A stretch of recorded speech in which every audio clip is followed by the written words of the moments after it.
안녕하십니까. 순천 성경침례교회 박인기 목사입니다. 오늘은 로마 가톨릭에 대해서, 즉 우리 주변에 있는 천주교에 대해서 말씀드리겠습니다. 세상 사람들은 물론 교회 다니는 사람들 가운데서도 로마 가톨릭을 기독교로 알고 있는 사람들이 많이 있습니다. 왜냐하면 로마 가톨릭의 사저였던 루터의 종교 개혁을 통해 개신 교회들이 시작되었기 때문입니다.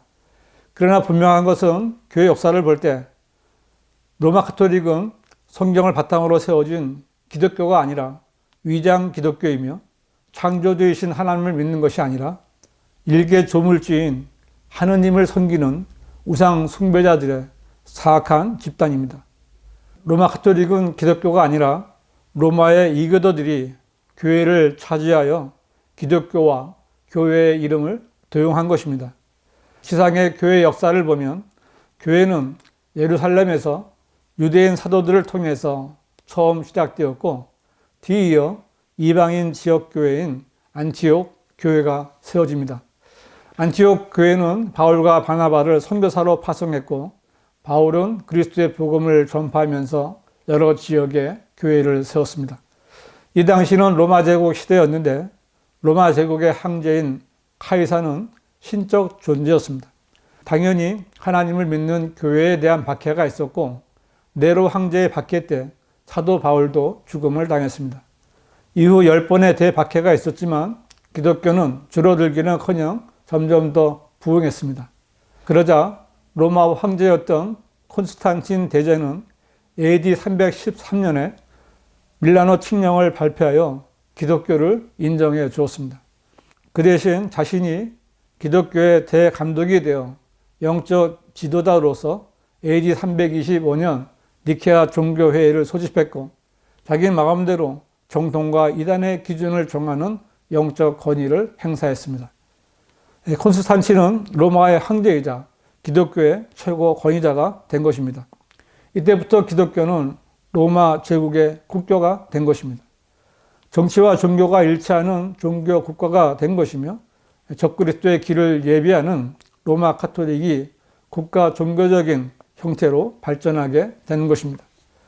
로마 황제인 콘스탄틴은 자신의 정치 권위와 영적 권위를 사용하여 모든 이교도들에게 일요일을 준수할 것을 명령했고, 기독교 성직 계급에 종사하는 자들에게 면세 혜택을 주었고, 기독교로 개종하는 모든 사람들에게 금화 20개와 흰옷 한 벌씩을 선물로 준다고 약속했습니다.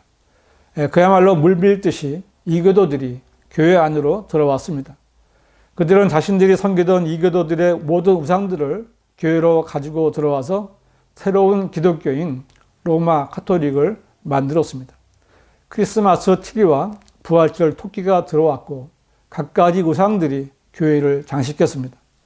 이교도 신전들은 교회당 건물로 변하게 되었으며, 아폴로, 주피터의 동상들은 베드로나 요셉의 동상으로 대치되었고, 비너스의 동상은 마리아의 동상으로 변화되었으며, 이교도의 사제들이 성당의 신부들이 되어 성체 미사라는 제사를 지냈습니다. 교회들이 지켜오던 순수한 말씀인 성경이 그리스 철학과 혼합된 로마 가톨릭의 변개된 성서로 대체되었습니다. 그런 성서마저 사제들에게만 허용되었고, 교인들은 사도신경으로 세뇌되었습니다. 세상에 빛이 되는 성경을 보지 못하고 암흑 시대를 만들어 버린 것입니다. 예수 그리스도의 피로 구속받은 양무리들로 시작되었던 교회는 구원받지 못한 이리, 늑대, 여우와 같은 온갖 이교도들이 들어와 차지한 동물원이 되어버린 것입니다. 사실 이런 로마 가톨릭은 로마 제국 때 갑자기 생긴 것이 아닙니다. 창세기 10장에는 림노지라는 힘센 사냥꾼이 사람들로부터 명성을 얻어 신할 땅의 지역에 왕국을 세웠고, 11장에서는 그 신할 땅에 하나님을 거역하기 위한 바벨탑을 쌓았습니다. 하나님께서 내려오셔서 언어를 혼란케 하시고 바벨탑은 무너졌지만 바벨의 종교는 사람들과 함께 흩어져 모든 이교도들이 만든 바빌론 종교의 근원이 되었습니다. 재판관기 17장에는 로마 가톨릭의 뿌리라고 할 수 있는 한 종교가 만들어지는 내용이 있습니다. 미카라는 에프라임 사람이 있었는데 이 사람은 자신의 집에 그의 어머니가 만든 형상을 갖고 있었습니다. 그때 한 젊은 레위인이 여행하다가 미카의 집에 이르렀는데 이때 미카는 그에게 나와 함께 있어 내게 아버지와 제사장이 되라. 그리하면 내가 해마다 은 10세켈과 옷 한 벌과 내 양식을 주리라고 말했습니다. 그러자 그 레위인은 그 집에 들어가 그의 아버지와 제사장이 되었습니다. 그런데 미카는 자기보다 어린 레위인에게 자신의 아버지가 되라고 말합니다. 이것은 당시의 바빌론 종교에는 제사장을 아버지라 부르는 풍습이 있었기 때문입니다.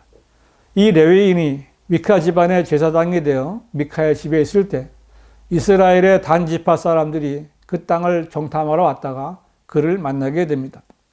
나중에 단 지파 사람들은 미카의 집에 들어가 미카의 신당에서 그의 에봇과 트라빔과 형상을 폭력으로 빼앗았습니다. 그리고 그 젊은 레위인에게 잠잠하라, 내 손을 내 입에 대고 우리와 함께 가서 우리에게 아버지와 제사장이 되라. 내가 한 사람의 집 제사장이 되느니 이스라엘 한 지파와 한 족속의 제사장이 되는 것이 더 낫지 않느냐고 말합니다. 그러자 그 제사장은 기뻐하며 단 지파의 아버지와 제사장이 되었습니다. 바로 이런 일이 세계에서 가장 큰 종교 집단인 로마 카톨릭에서 발견되고 있습니다. 아버지는 로마 카톨릭에서 사제를 부를 때 사용하는 말입니다. 우리나라에서는 사제들에게 하느님 아버지라는 뜻으로 신부라고 부릅니다. 이상하게도 그들은 결혼도 해보지 않은 총각들에게 스스럼 없이 아버지라고 부르고 총각들은 자신들이 아버지처럼 여기는 것입니다.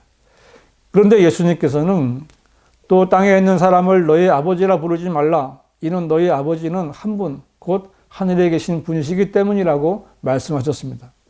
그러나 로마 카톨릭은 사람들을 종교로 미혹하여 여전히 교황을 파파라 부르고 그들의 사제들에게 신부님, 즉 사람을 하느님 아버지로 부르게 함으로써 예수님의 말씀을 부정하는 죄를 짓게 하고 있습니다.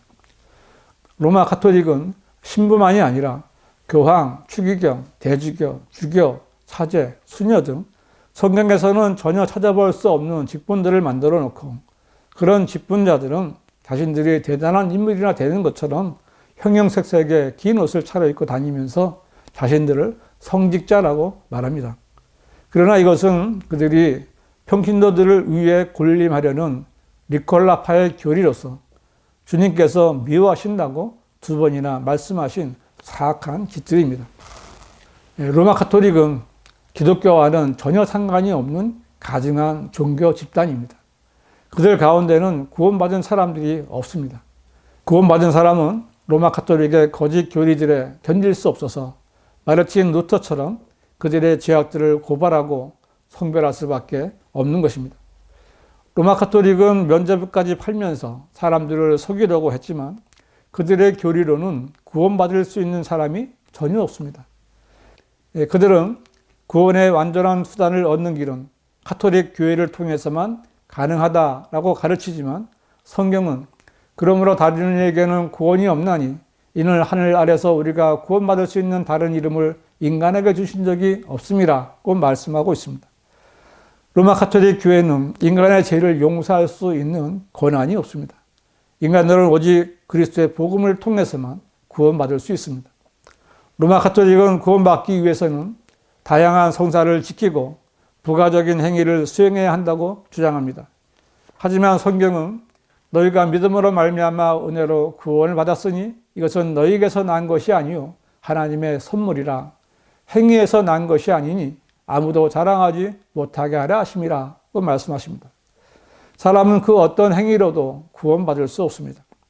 그들은 세례로 죄에 대한 모든 형벌뿐만 아니라 원죄와 모든 개인적인 죄들이 용서된다면서 유아들도 세례를 받아야 한다고 교리로 지키지만 세례는 죄를 씻을 수 없습니다. 성경은 그 사랑하시는 이 안에서 우리가 그의 은혜의 풍성함을 따라 그의 보혈을 통하여 구속, 곧 죄들의 용서함을 받았느니라고 말씀하십니다. 물은 절대로 죄를 씻을 수 없습니다. 세례로 죄들이 용서된다는 것은 사람들을 속이는 거짓말입니다. 이처럼 로마 가톨릭의 구원 교리로는 절대 구원받을 수 없는 것입니다. 구원받지 못한 사람은 그 어떤 행위를 한다고 해도 하나님께는 죽은 자일 뿐입니다. 마귀 집단인 로마 가톨릭의 목적은 사람들의 돈을 빼앗고 데리고 놀다가 지옥에 보내는 것입니다. 로마 가톨릭 성서에는 마태복음 23장 14절이 없습니다. 바른 성경에는 위선자인 서기관들과 바리새인들아 너희에게 화했으리라. 이는 너희들이 가부들의 집을 삼키며 남들에게 보이고자 길게 기도하기 때문이라. 그러므로 너희는 더 큰 심판을 받으리라는 말씀이 있습니다. 대부분의 가정은 남편이 먼저 죽습니다. 로마 가톨릭 신부는 남편이 죽어 가부가 된 여인에게 남편이 연옥에서 고통을 받고 있으니 연보를 해야 천국으로 올라간다고 하면서 길게 기도합니다. 가부가 된 여인은 죽은 남편을 위해 집을 팔 수밖에 없습니다. 이 구절은 바로 가부의 집을 삼키는 로마 가톨릭의 위선을 기록한 말씀입니다. 그들은 참지 못하고 이 구절을 삭제해 버린 것입니다. 로마 가톨릭은 더 큰 심판을 받을 것이라고 예수님께서 말씀하셨습니다. 요한계시록 17장 5절은 그녀의 이마에 한 이름이 기록되어 있는데 신비라 큰 바빌론이라 땅의 창녀들과 가증한 것들의 어미라고 하였느니라고 했는데 이 구절은 로마 가톨릭에 대해 우리에게 알려주신 하나님의 말씀입니다. 로마 가톨릭은 땅의 왕들과 음행하는 큰 창녀의 집입니다. 그리고 성경은 그 창녀의 집은 지옥으로 가는 길이며 죽음의 방들로 내려가는 길이라고 말씀하십니다. 그 창녀의 집은 온갖 가증스러운 것들과 그녀가 행한 음행의 더러운 것들로 가득 찼다고 말씀하십니다. 그리고 성경은 또한 엄중하게 경고하십니다. 나의 백성들아 그녀에게서 나오라. 그리하여 그녀의 죄질에 동참자가 되지 말고 그녀의 죄안들도 받지 말라고 말합니다. 로마 가톨릭을 믿으며 성당에 다니는 신자 여러분, 이제 그만 거기에서 나오셔야 합니다. 여러분이 오늘 죽으면 연옥에 간다고 믿으십니까? 연옥은 지옥입니다. 연옥이든 지옥이든 한번 들어가면 나올 수 없습니다. 성당 신자 여러분, 지금 즉시 구원 받으십시오. 구원은 하나님께서 값없이 주시는 하나님의 선물입니다. 한 번이라도 유튜브에서 순천 성경침례교회 구원을 검색하셔서 동영상을 보시고 구원 받으십시오. 사람은 연옥에조차 절대로 가서는 안 됩니다. 성당 신자 여러분, 성당에 다니든 안 다니든 반드시 구원을 받고 사시기 바랍니다.